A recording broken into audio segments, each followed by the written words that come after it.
Evers also expressing concerns about gun control following the shootings in Minneapolis. He believes these tragedies should highlight the need for stronger mental health support and tighter safeguards to prevent dangerous people from obtaining guns. In a First Alert update, Samantha Cavalli in our Fox Valley newsroom after hearing the governor's concerns. Samantha?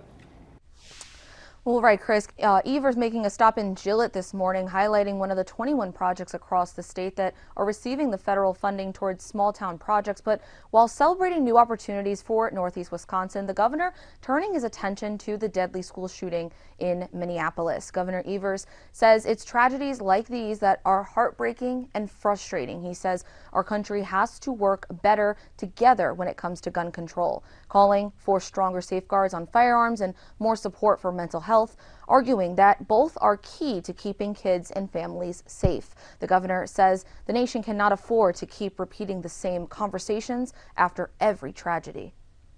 We just have to think about it full time instead of just saying at the end when somebody's getting killed that, oh yes, prayers and our prayers are there. Of course they're there. They're there every freaking day.